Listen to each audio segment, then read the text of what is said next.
Le sommaire de Miroir des Sports avec du handball, de l'escrime, du foot américain, du football, de la lutte, du rugby. On va commencer avec notre invité. Il est directeur, conseiller sportif, j'ai répété pendant un quart d'heure, évidemment je me suis trompé. Il est conseiller sportif régional, mais il a bien d'autres casquettes puisqu'il est également entraîneur national. Il s'agit de Mustapha Dib. Bonsoir, merci d'être avec nous. Bonsoir. Vous êtes venu nous parler de cette belle manifestation qui s'est déroulée samedi, cette épreuve méditerranéenne. Mais si vous le voulez bien, on va commencer par du football. Et pourquoi pas, avec un mot de résultat, et ces Arlésiens qui n'en finissent plus de nous surprendre. C'est un championnat national. Montera pas. En tout cas, ils enchaînent les bons résultats après la victoire à l'extérieur à Istres, le leader. Un match nul, un petit peu décevant chez eux la semaine dernière. Ils sont repartis de l'avant avec une belle victoire à Paris. Un but d'Enani, on va regarder les résultats. Un but d'Enani à la 58e minute et un excellent match tout du long des Arlésiens. Voilà, c'est tout en bas du tableau. En dessous, Laval qui poursuit également sa marche en avant, 2-0. Les autres résultats, Istres qui bat Niort, et intéressant pour les Arlésiens, la défaite de Cassis-Carnoux à Bayonne, la défaite décidément de 7 à Libourne et Cannes accroché à domicile, un but partout par Créteil. Ça permet aux Arlésiens de reprendre de l'avance si on regarde le classement, puisque l'équipe qui est quatrième, qui est Cannes, je ne sais pas si on va avoir le classement, peut-être, oui, une fois, non, deux fois, et non, il y a un petit problème technique. Donc Laval, Istres, Arles avec 48 points et le suivant c'est Cannes avec 40 points, Cassis-Carnoux 39 points. Donc beaucoup d'avance pour les Arlésiens. Le prochain match ce sera à Arles avec la réception de 7. Rappelez-vous, il y avait eu une victoire à l'extérieur des Arlésiens, 2-0 à 7. Et puis l'autre information de la semaine dernière, c'est cette défaite confirmée du match à Laval. Il y avait eu commission de discipline et appel en commission de discipline. Et dernière information concernant les Arlésiens, c'est la suspension 6 mois de leur capitaine Corrèze qui avait été exclu lors de ce match face à Laval. On y reviendra la semaine prochaine sans doute avec les dirigeants arlésiens sur ce plateau. Voilà, on ne parlera pas de la Ligue 2, on en parlera tout à l'heure dans le journal. Un mot de Gambardella, c'était le 8e de finale et les crocodilés, comme l'on dit ici, pour les jeunes crocos du Nîmes Olympique, rencontrés Niort. 0-0 à la fin du temps réglementaire, 0-0 à la fin des prolongations, des pénaltys fatals aux Nîmois. Résumé avec Guillaume et ses images et ses commentaires de Michel Rousseau. Après une qualification difficile au tir au but en 16e de finale contre Martigues, les crocodilés affrontaient à la Bastide Niort pour le compte du tour suivant de la Coupe Gambardella. Débutait la rencontre Michel, Afitou, Garcia, Jurado, Gallet, Parpé, le capitaine Boulanger, Massengo, Rebolusso, Bénézé et Issan. Soit une équipe formée de joueurs se connaissant depuis plusieurs années et issue pour certains de la classe sportive du collège Capuchinet. Si le début du match était relativement équilibré, les Bleus niortais prenaient au fur et à mesure de son déroulement le contrôle de la partie, gagnant les duels et s'imposant de la tête à la tombée du ballon. Seuls quelques contres du véloce Bénézé, le 10, permettaient aux Blancs Nîmois d'inquiéter la solide défense adverse, devant laquelle trônait le 8 Edson. En seconde période, malgré une ou deux occasions franches, mais mal conclues, rien n'était marqué. C'était donc une nouvelle fois au tir au but que les poulains du coach Grégory Vellac allaient tenter leurs atouts. Hélas, devant les spectateurs, un Nîmois échouait dans cet exercice délicat et les visiteurs s'imposaient donc 5-4, s'ouvrant ainsi les portes des quarts de finale. Voilà, c'est raté pour Nîmes en Gambardella. Il faudra remettre ça l'année prochaine, bien sûr. On enchaîne avec la lutte et Mustapha Dib sur notre plateau. Vous aviez réuni un beau plateau également. Vous, c'était samedi dernier dans une salle des Costières. On va voir en images et vous allez les commenter avec nous. Vous avez organisé la Coupe du littoral méditerranéen avec combien de lutteurs sur votre tatami ? Alors, poussin Benjamin, on avait une cinquantaine de petits, mixtes, filles, garçons. Et chez les grands, 72 lutteurs. Donc au total, 120 lutteurs rassemblés sur le stade des Costières, samedi 14. Alors, des poussins aux seniors, hein, vous l'avez expliqué, ces images là des jeunes et des jeunes nîmois hein, dans la compétition qui se sont bien débrouillés.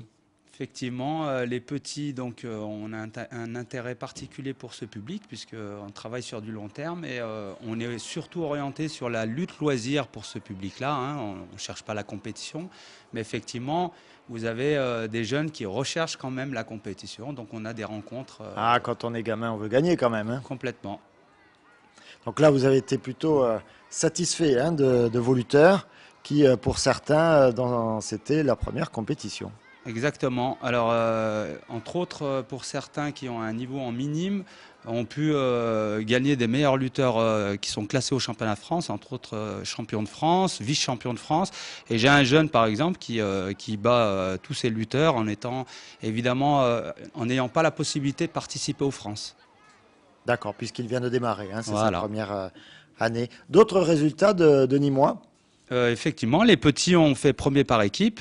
Hein, vu le nombre de lutteurs qu'on a en mix, hein, de poussin jusqu'à benjamin. Et chez les adultes, évidemment, bon, on a des participants, mais plutôt orientés sur le loisir, mais qui souhaitaient participer à cette rencontre, qui regroupait la Coupe du littoral méditerranéen, les clubs de Provence-Alpes-Côte d'Azur, donc 2 clubs de Nice, Marseille, le pôle France Jeune de Fort-Romeu, hein, le Languedoc-Roussillon, Midi-Pyrénées.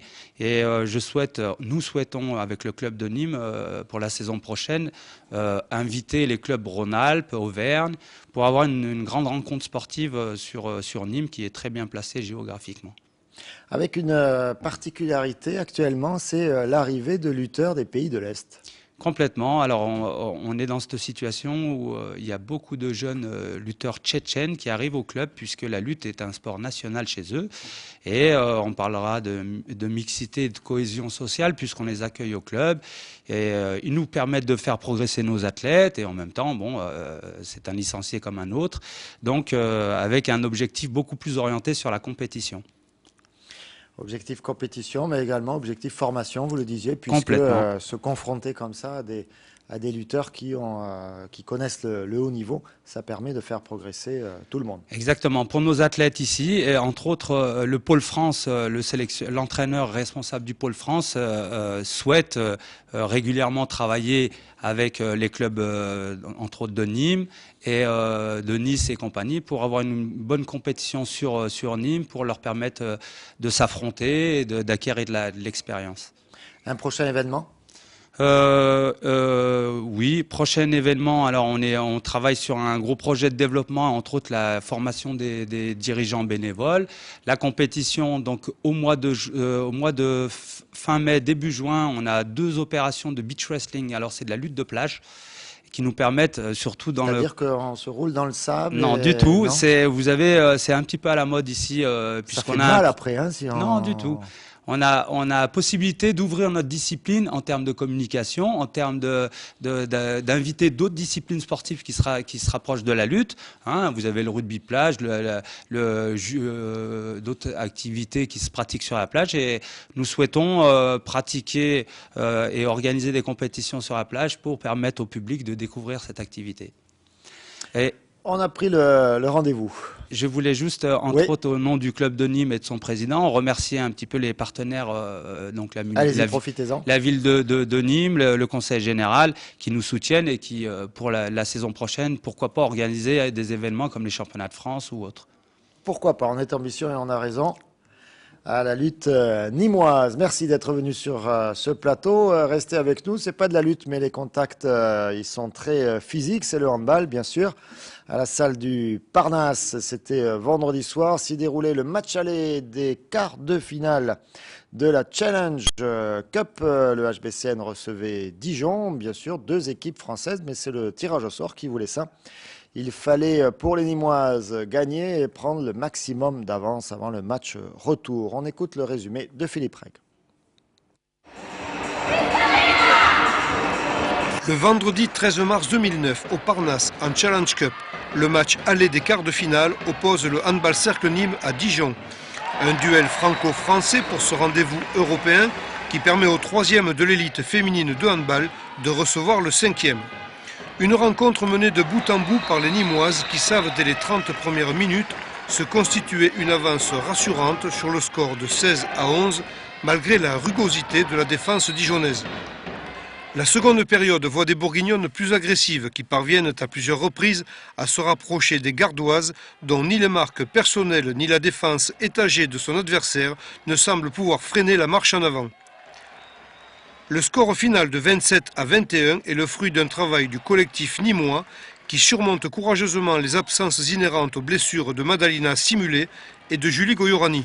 Le match retour se jouera à Dijon le 22 mars prochain avec une équipe nîmoise diminuée de 3 éléments majeurs, ce qui ne laissera pas la place à la moindre erreur de parcours.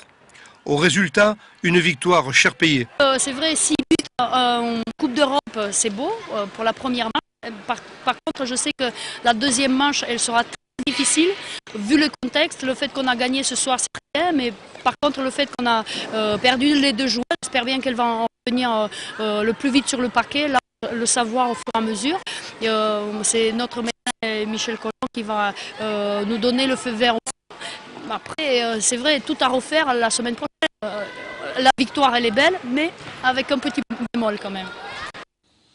Un petit bémol, effectivement, Manuela Ili, qui saura demain, comme nous d'ailleurs, si Julie Goyorani et Madalena Simulé pourront revenir pour la fin de la semaine. Il faudra patienter plus longtemps. Il y a des scanners programmés demain pour ces 2 joueuses et Gisèle Donguet de son côté, elle devrait être absente un petit peu plus longtemps. Voilà, match retour, Philippe Règle le disait, dimanche à 16h. 22 mars, déplacement en bus, plus d'informations sur le site du HBCN, hbcn.fr, voilà, ce serait sympa. Il y avait pas mal de Dijonnaises vendredi soir au Parnasse, ce serait bien qu'il y ait beaucoup de Nîmois à Dijon. Le calendrier du HBCN, ce n'est pas seulement ce match retour de Coupe d'Europe, il y aura un match déjà demain soir, un 8e de finale de Coupe de France. À Nîmes, au Parnasse, ce sera face à... J'ai oublié, je ne l'ai pas noté. Je crois que c'est pas Tremblay, puisque Tremblay, c'est chez les garçons. C'est Fleury-les-Aubrais qui sera demain soir à Nîmes. Et puis le prochain match de championnat, ce sera le 25 mars, avec un déplacement à Angoulême. Angoulême qui est 8e et le HBCN qui est 3e. On continue avec du handball, avec des résultats. De deuxième division, la 19e journée, les résultats que vous voyez, voilà, avec Bouillargues qui était en déplacement à Cergy. Cergy 13e, Bouillargues 8e. Une belle victoire bouillargaise 23-22 sur le fil. Et ce qui permet aux Bouillargaises de rester à la 8e place du classement que vous découvrez immédiatement. Voilà, ils sont toujours dans la deuxième partie, mais avec 37 points, ça devrait permettre aux Bouillargaises de se maintenir dans ce championnat de D2. Prochain match avec la réception de Bègles, ce sera le samedi 28 à 20h30. Allez, un mot rapidement là encore avec les tableaux de Ligue 1. L'USAM était en déplacement à Toulouse, il ne fallait pas perdre et c'est fait pourtant 24 à 23. Là encore, ça a été très serré. Les Toulousains qui étaient 12e alors que les Nîmois étaient 11e. Et au classement, ça donne le résultat inverse puisque ce sont désormais les Toulousains qui sont devant les Nîmois. Un petit but d'avance, tant qu'on est 12e, ça va. C'est à partir de la 13e place, pardon. Ce sont les 13e et 14e places qui font descendre en Ligue 2. On n'en est pas encore là, mais bon. Ce sera serré. Attention, prochain match 28 mars avec la réception de Tremblay. Tremblay qui est 3e au classement. Donc c'est une des grosses équipes et qui fait un joli parcours dans cette deuxième partie de championnat. Voilà, avant la deuxième partie de Miroir des Sports, un mot de VTT avec la 4e étape du challenge L'Occitane. C'était à Langlade ce dimanche. Une belle épreuve, il faisait beau hier à Nîmes et dans la campagne nîmoise. Reportage Marlène Laroche sur des images de Nicolas Pinchino. C'est dimanche 15 mars à Langlade que s'est courue la 4e manche du challenge Occitane organisé par les sports cyclistes nîmois. Une boucle de 10 km pour 300 mètres de dénivelé en Vaunage. Un parcours technique empruntant les crêtes des oppidums de Saint-Dionysie et de Nage, offrant des points de vue uniques aux vététistes et randonneurs. Aujourd'hui, il y a eu 210 participants à la course. Et puis au niveau, on avait aussi une randonnée. Il y a eu moins parce que bon, c'est la première fois où il y a une randonnée associée à l'Occitane. Et donc il y a eu 70 participants à la randonnée. Et on avait prévenu, c'était un parcours qui était très technique, très dur mais très beau aussi, avec des zones avec des fortes pentes, très sinueux par endroits. Donc où c'est vrai que le pilotage avait son importance. On a eu deux chutes mais sans gravité. Et donc tout s'est bien passé à ce niveau-là. Il y a eu un petit souci au niveau apparemment balisage où les premiers, ceux qui sont devant, seront peut-être allés même trop vite et ont raté un passage. Voilà. Donc enfin on va corriger ça avec les commissaires. Et ce sont des parcours aux distances variables qui ont été proposés pour tous les niveaux. Bah, évidemment, il y a différence de niveau. On ne peut pas mettre les petits dans les mêmes circuits que les adultes. Donc en fait, il y avait 3 parcours différents en fonction des niveaux. Les poussins, pupilles et benjamins couraient sur un parcours plus simple que les minimes et cadettes. Et ensuite, on avait un parcours commun qui fait 10 km. Alors soit à faire 3 fois pour les juniors, seniors, donc les très bons, soit 2 fois pour les cadets, les vétérans, les féminines, 1 et 2. Et donc ça variait des parcours entre 2 km pour les poussins ou 30 km pour celui qui faisait 3 tours. Cédric Bex de l'équipe Calvisson Ego Bike a remporté donc cette 4e manche. En junior, c'est Clément Escalier de l'EC Alès qui est le vainqueur. Et côté féminin, c'est Laurence Lecartier du Caveyrac VTT Club. La 5e et dernière manche du challenge Occitane se courra le 5 avril à Pouzol. Avis aux amateurs. Ça vous a fait envie, ça, hein, Mustapha? Un peu de VTT, ouais. Allez, il faut trouver un peu le temps, là, et puis ça doit être bon pour la lutte, ça, non? Mais j'en faisais pas mal en stage de commando d'entraînement en altitude. Le VTT, c'est une activité qui va bien. Ça nous fait changer un peu des sports de salle et de la lutte. Ouais, effectivement, ça permet de prendre l'air. Allez, merci d'avoir été des nôtres pour cette première partie. Deuxième partie dans un instant avec notamment de l'escrime et Maître Giorgi que l'on attend sur ce plateau. Mais tout de suite, c'est la pause.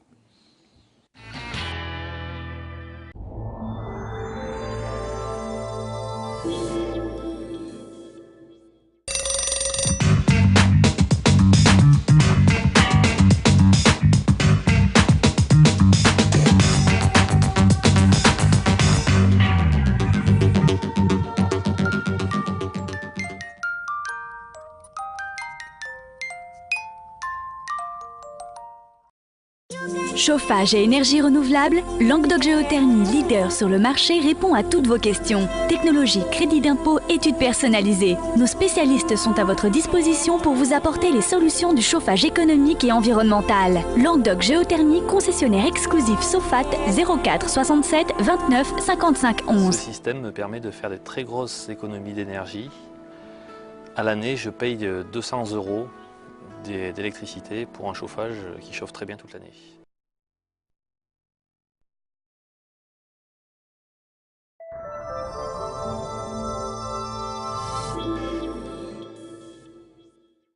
Miroir des sports, deuxième partie avec du foot américain, du rugby, mais également de l'escrime et Maître Hervé Giorgi sur ce plateau. Merci de nous avoir rejoints pour nous parler de la 14e Coupe du Monde épée junior.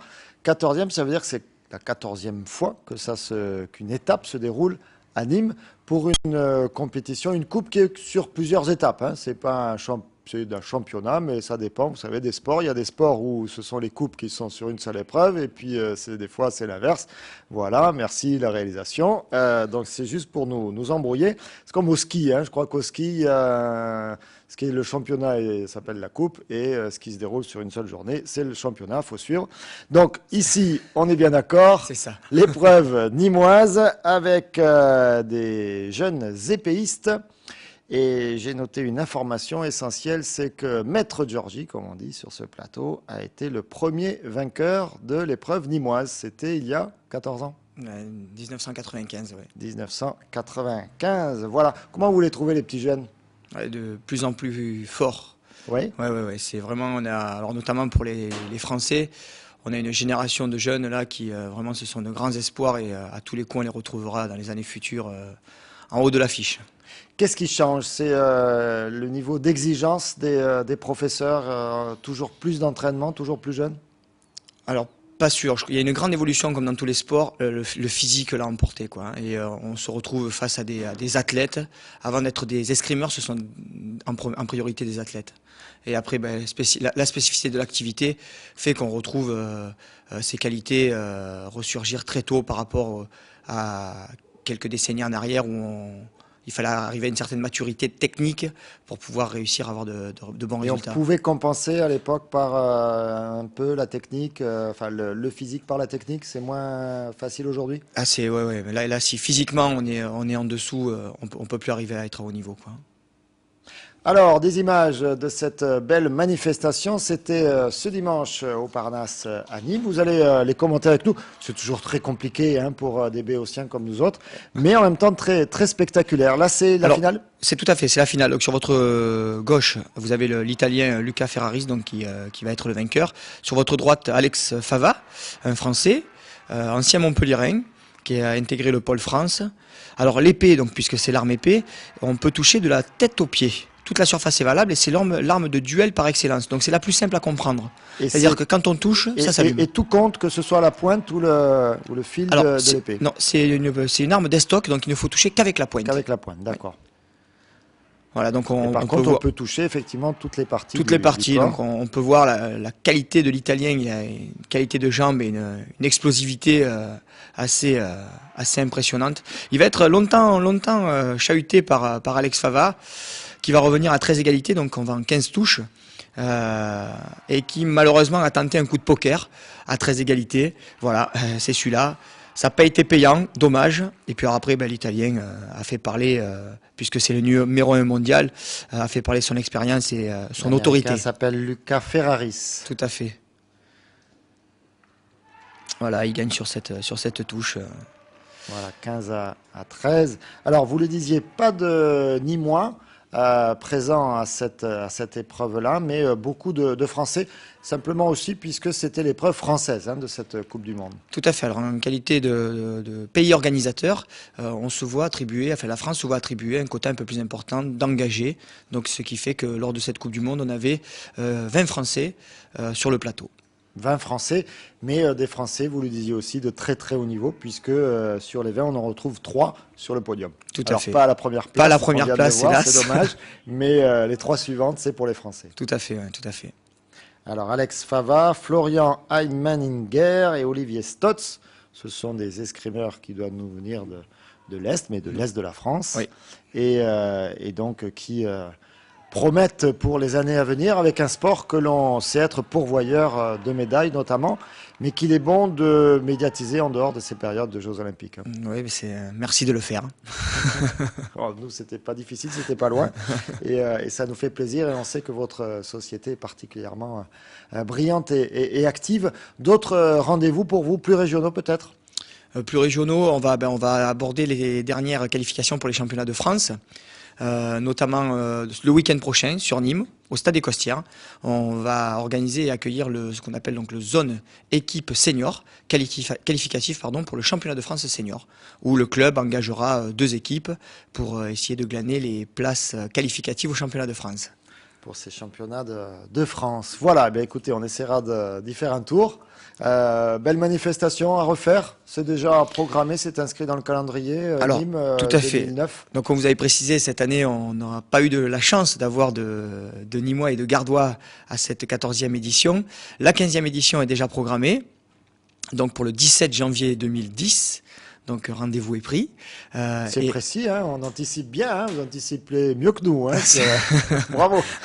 Donc si vous voulez, on a grand espoir, puisqu'on a des espoirs au niveau du club, chez les cadets qui vont passer junior, entre autres des garçons comme Pierre Garcia, Sana Achille, Mathieu Lebrun, qu'on espère retrouver l'année prochaine.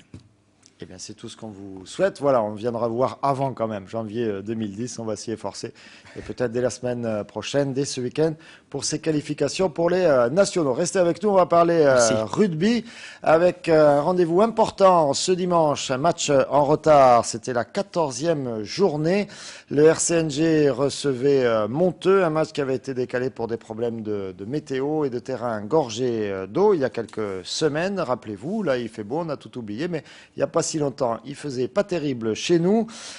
Les Montiliens, c'est comme ça qu'on les appelle, sont été premiers jusqu'à hier. Il s'agissait pour les Nîmois de recoller au classement. Résumé avec des images de Nicolas Pechino, un montage de Frédéric Siller.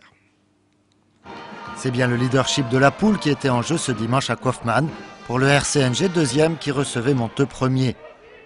Les Nîmois avaient la possibilité de chipper cette première place aux Vauclusiens, la seule donnant un accès direct à la Fédérale 1.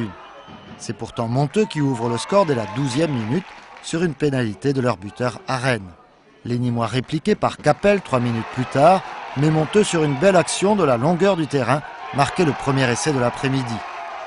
Et s'est transformé par Arène qui rajoutait une pénalité juste avant la mi-temps, portant le score à 13-3 à la pause. Piqué au vif et récupérant l'avantage du vent, Nîmes réussit à renverser la vapeur en deuxième période. Monteux ne marquera plus, alors que les Gardois vont enchaîner un drop à la 46e et surtout 2 essais. Le premier de Wemama, le 3 Carrel, sur une belle percée de l'arrière Rodriguez à la 50e minute. Avec la transformation de Capel, Nîmes recolle au score 13 partout. Il faudra néanmoins attendre les derniers instants de la partie pour voir Beau, le 3e ligne remplaçant, aller à l'essai en coin après une belle chevauchée.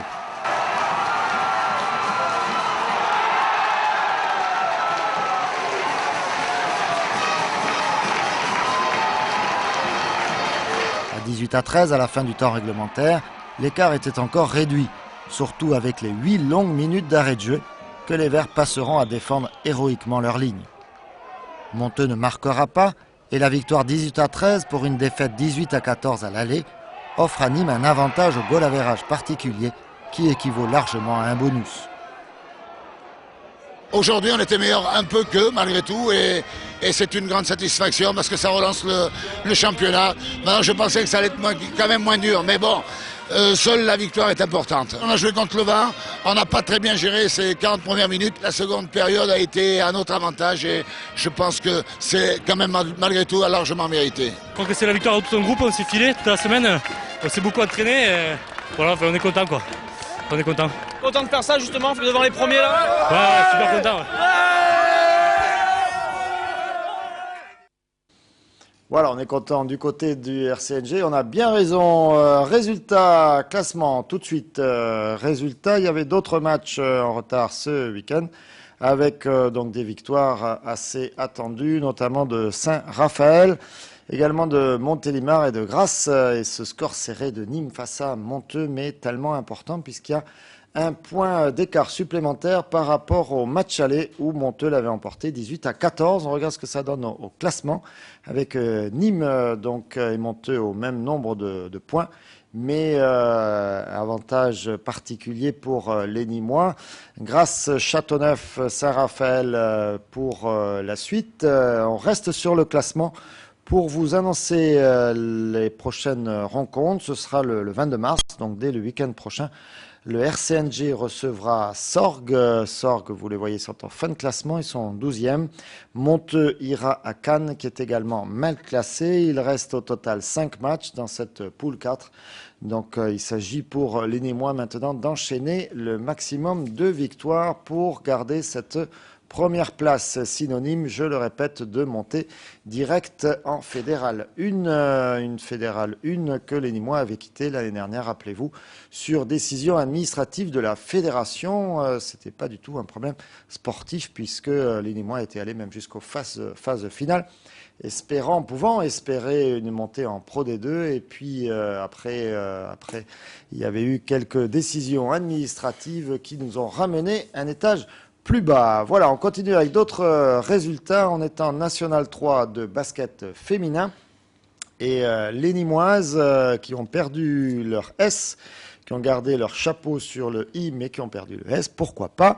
On va innover ce soir sur Télémiroir. On perdu à domicile face à Pays d'Aix. C'est un coup d'arrêt dans leur reconquête depuis ce début 2009.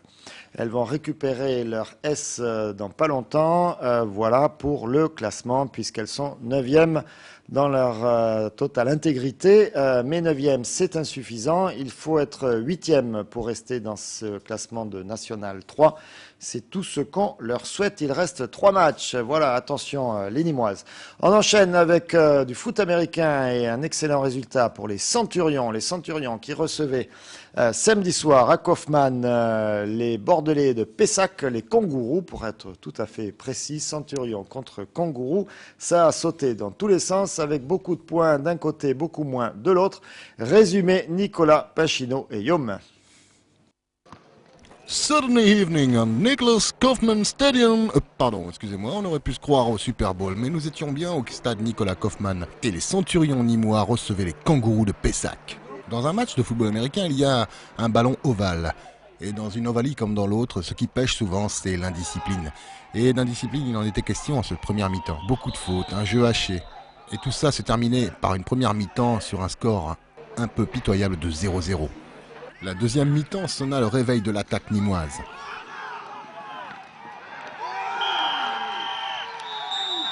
Le rouleau compresseur des Centurions écrasa le pauvre Kangourou qui n'était plus très sautillant. Les attaques se succédaient et rien ne semblait arrêter l'inexorable victoire des Nîmois. Un score de 27-6, somme toute logique. Bon, comment c'était ce match? Dur, un peu comme toute la saison, c'est-à-dire on démarre difficilement, on met toujours moins à peu près une mi-temps, 3/4 temps pour se mettre en place. Et ensuite, on va dire que le physique a pris le dessus et la technique aussi. Donc on a réussi à les amener là où on voulait et on a réussi à finir le match. C'est-à-dire que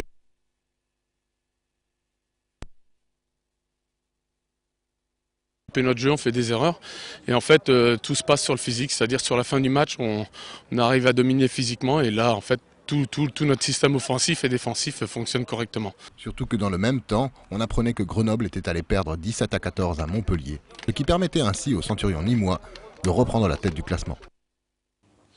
Effectivement, les Centurions nîmois sont premiers devant les Centaures. Les Centaures, ce sont les Toulousains et le prochain match, ce sera justement contre les Centaures à Toulouse le 29 mars. On se rappelle que les Centaures étaient venus l'emporter à Nîmes et ça avait mis une petite claque au protégé du président Bruno Péladan pour l'ouverture de ce championnat. Ça n'avait pas fait du bien. Et voilà, donc ils sont très remontés, les Nîmois, avec leur quarterback Hervé. Vous avez noté son nom, il s'agit de Bakang Soufongong. Voilà, joli comme nom. Ça vous plaît ça, le foot américain? Oui. J'ai eu l'occasion de pratiquer. Voilà, exactement. Sportif, j'aime bien ça, quoi. Dans tous les domaines. Ça c'est intéressant, les stratégies, tout ça c'est très compliqué, on a du mal à comprendre nous autres Européens, mais c'est un drôle de sport et en tout cas très physique. Ah oui, j'ai aucun doute là-dessus, hein. Aucun doute, il y a beaucoup d'impact, beaucoup de courses, donc j'imagine que ça doit être un sport très physique. Un sport très physique, autre sport très physique, on a parlé rugby tout à l'heure, vous avez vu les Bleus ce dimanche? J'ai vu. Vous étiez un peu occupé, mais on avait l'oreille collée au téléphone car j'étais prévenu par des amis qui regardaient le match. Quand on est plus fort, on peut que s'incliner, quoi. Les Anglais étaient plus forts que nous. Les Anglais étaient largement plus forts que nous. Voilà, ça c'est fait. En tout cas, sur le terrain nîmois et arlésien, les résultats ont été plutôt positifs tout ce week-end. Et il reste plus qu'à boucler la boucle avec tout à l'heure les Crocos au Costières. Vous allez faire un tour au Costières? Oui. Tout à fait. Voilà, ils supportent toutes les équipes nîmoises. On va faire un tour au Costières, bien sûr. Nous tous, on se retrouve dans un instant pour le journal, après la météo. Mais j'en profite pour rappeler à 21h demain soir, Croco Hebdo avec nos invités. Et puis à suivre, il y aura donc ce match Nîmes Olympique face à Strasbourg. Mais pour l'instant, je vous laisse tout de suite avec la météo. Merci encore, maître. Merci et à à vous. très bientôt sur Télémiroir.